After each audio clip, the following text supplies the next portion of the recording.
Hi hello welcome to Kiran TV news. Megastar Chiranjeevi గారు, ఆయన గురించి మాట్లాడేంత స్థాయి కానీ అర్హత కానీ నాకు లేదు. కానీ కొన్ని విషయాలు చూస్తుంటే మెగాస్టార్ చిరంజీవి అనేటువంటి వ్యక్తి ఇంత విశ్వవ్యాప్తంగా ఇంత గొప్ప అభిమాన గణాన్ని సంపాదించుకున్నారు. ఏ రకంగా అంటే అంత గొప్ప మనసున్న మనిషి కాబట్టి, మనిషిలా ఒక మంచి మనసున్న మనిషిలా స్పందించేటువంటి హృదయం ఉంది కాబట్టి. సినిమాలు అందరూ చేశారు, అందరూ చాలా రేంజ్లో హిట్లు కొట్టారు. బట్ ఎందుకని మెగాస్టార్ ఈ స్థాయిలో ఆయన సక్సెస్ అయ్యారంటే ఆయన గొప్ప మనసు, కష్టపడేటువంటి వ్యక్తిత్వం, ఎక్కడ బ్యాక్గ్రౌండ్ లేకుండా ఆయన వచ్చినటువంటి తీరు, ఇది అందరికీ తెలిసిందే. మరి వాళ్ళ అబ్బాయి రామ్ చరణ్ గారు ఇంకేముందిలే మెగాస్టార్ అని చెప్పి ఆయన కష్టపడిపోయారు కదా, ఈయన రామ్ చరణ్ గారు కూడా ఈజీగా కష్టపడకుండా వచ్చేశారు అని చెప్పి చాలామంది అనుకుంటూ ఉంటారు. బట్ రామ్ చరణ్ గారు ఆయన కష్టపడేటువంటి తీరు గురించి మనం ప్రత్యేకించి నిన్న మొన్న కూడా ఒక వీడియోలో మాట్లాడుకున్నాం. పెద్ది సినిమాకి సంబంధించి ఒక్క నిమిషం సీన్ కోసం 3 నెలల పాటు ఆయన ఎంత కసరత్తు చేశారో, ఎంత భయంకరమైనటువంటి డైట్ చేశారో ప్రత్యేకించి రీసెంట్గా మనకు తెలుసుకున్నాం. దాని గురించి ఒక వీడియో కూడా చేసుకున్నాం. అంటే మెగాస్టార్ చిరంజీవి గారి నుంచి వారసత్వంగా ఆయన వచ్చుండొచ్చు, కానీ కష్టపడితేనే సినిమా ఇండస్ట్రీలో మనకంటూ ఒక ప్రత్యేక స్థానం ఉంటుంది. మనకి ఒక అభిమాన గణాన్ని మనం కూడా మెగాస్టార్ ఏదైతే వారసత్వంగా మనకి ఇచ్చారో దాన్ని మనం కొనసాగించవచ్చు, మనల్ని కూడా వాళ్ళ హక్కున చేర్చుకుంటారు అనేటువంటిది ఆయన కష్టపడితేనే వస్తుందని తెలుసుకుని, ఆయన చిరంజీవి గారు చెప్పినటువంటి కష్టే ఫలి అనేటువంటి దాన్ని తీసుకుని రామ్ చరణ్ గారు ఏ స్థాయిలో మనకి గ్లోబల్ స్టార్గా ఎదుగుతున్నారో మనం చూసాం. ఇప్పుడు ఎందుకు మాట్లాడుతున్నానంటే జేడి చక్రవర్తి గారు రీసెంట్గా రామ్ చరణ్ గారి గురించి, చిరంజీవి గారి వ్యక్తిత్వం గురించి, ఆయన పెంపకం గురించి మాట్లాడినటువంటి ఒక వీడియోస్ ఒక వైరల్ అవుతున్నటువంటి పరిస్థితి కనిపించింది.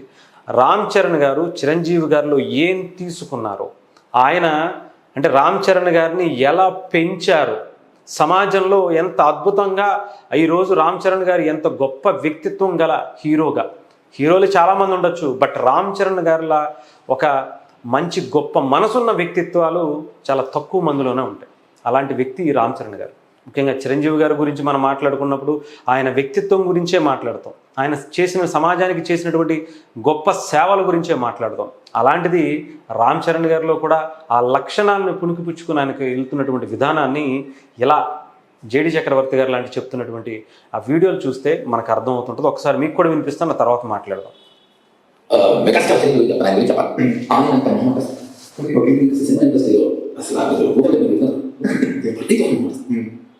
ఏది కాదు.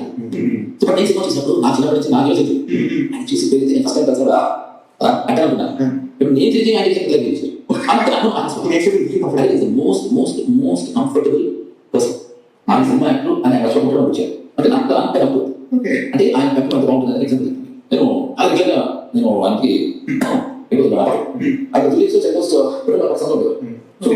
ఒక ఆయనకి ఎలా ఉంటుంది మీకు హాల్లోనే సో నేను చూసిన మాట్లాడుతున్నాను ఒక 30 minutes అయిపోయింది ఫెడర్స్. ఎందుకు ఆ లెఫ్ట్ అక్కడ మెట్రో కూర్చొని మాట్లాడుతున్నాం. ఆ చివర అంటే డోర్ ఎగ్జాక్ట్లీ అటువైపు ఆపోజిట్ ఇయర్స్ చాలా నాకు నుంచి ఉన్నాడు. వాళ్ళ గురించి తిరిగి ఆయన మాట్లాడుతున్నా 40 minutes తర్వాత చరణ్ ఇలా చూస్తారు. చిరంజీవి గారు చరణ్ ఏంటది అంటే the geography of the house is crossing. So ఇద్దరు మాట్లాడుకున్నప్పుడు క్రాస్ చేసి వెళ్ళడం ఈజ్ బ్యాడ్ మ్యానర్స్ అనేది చిరంజీవి గారు కాదు. ఇది నేను పర్సనల్గా విట్నెస్ చేశాను.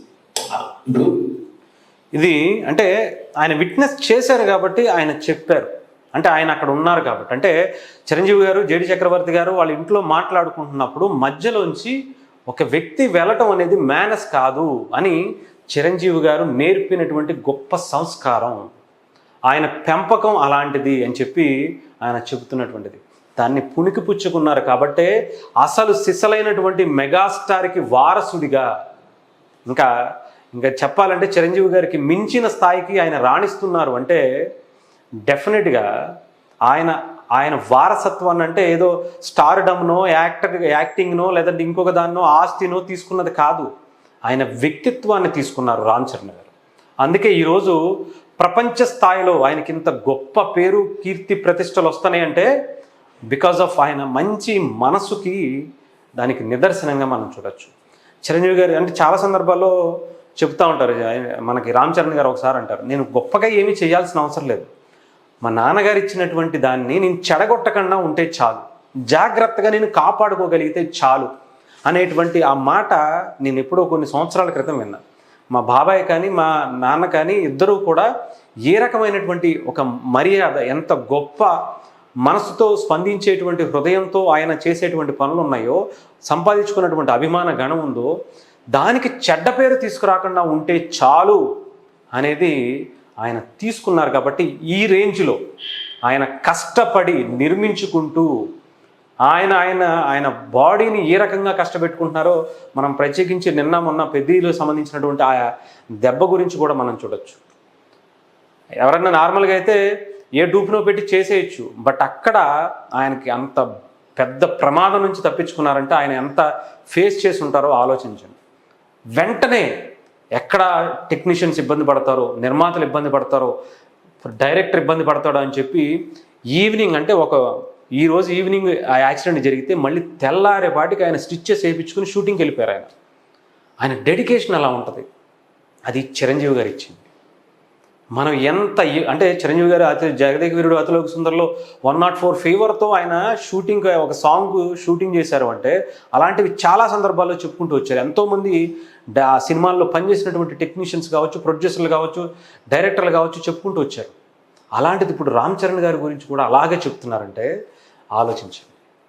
కష్టపడకపోతే, కష్టాన్ని నమ్ముకోకపోతే మనకంటూ విలువ ఉండదు అనే దానికి ఈరోజు ఎంతోమంది సినిమా ఇండస్ట్రీ నుంచి వాళ్ళ తండ్రులు ఒక తాతల పేర్లు చెప్పుకొని వచ్చిన వాళ్ళు చాలామంది ఉన్నారు. బట్ ఎందుకు సక్సెస్ అవ్వలేకపోయారు అంటే, సక్సెస్ అయిన వాళ్ళు ఎందుకు అంతలా అద్భుతంగా సక్సెస్ అయ్యారంటే, ఒక మహేష్ బాబు గారు కావచ్చు, ఒక రామ్ చరణ్ గారు కావచ్చు, వీళ్ళు కష్టాన్ని నమ్ముకున్నారు. కష్టపడకపోతే మనకి విలువ ఉండదు. మనం మా తాత అభిమానాన్ని ఇచ్చి ఉండొచ్చు, లేదా వాళ్ళ అభిమాన సంఘాలను ఇచ్చి ఉండొచ్చు, కానీ దాన్ని ముందుకు తీసుకెళ్లేందుకు మనం ఏం చేసాం, దానికి మనం ఎంత ఎఫెక్ట్ పెట్టామన్నదే ముఖ్యమని ఈరోజు రామ్ చరణ్ గారు లాంటి వ్యక్తి ఆయన చూస్తే మనకు అర్థమవుతుంది. ఆయన వ్యక్తిత్వం గురించి ఆయన చెబుతుంటే నాకైతే చాలా బాగా అనిపించింది. అంటే ఏదో ఈ మధ్యన కాలంలో ఆయన అలా చూశారేమో అని అనుకోవటం కాదు. ఎప్పుడో నాకు తెలిసి ఈ వీడియో ఒక 25 ఏళ్ల క్రితం అనుకుంటా. ఆయన ఎప్పుడో నాకు తెలిసి 15-20 సంవత్సరాలు వయసు ఉన్నప్పుడు, ఎవరు రామ్ చరణ్ గారు, నాకు తెలిసి అప్పుడు ఆ మాటలు ఆయన విట్నెస్ చేసినటువంటి ఆ సిచ్యువేషన్ గురించి చెప్పారు. ఆయన అయ్యప్ప మాల వేసుకుంది కూడా దాదాపు 15 సంవత్సరాలు వయసు ఉన్నప్పటి నుంచి వేసుకున్నారట రామ్ చరణ్ గారు.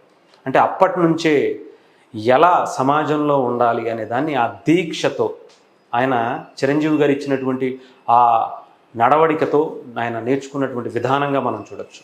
ఏదేమైనా కానీ ఎంత గొప్ప కొడుకుని కన్నారని చిరంజీవి గారిని మెచ్చుకోవాలనిపిస్తుంది. Thank you.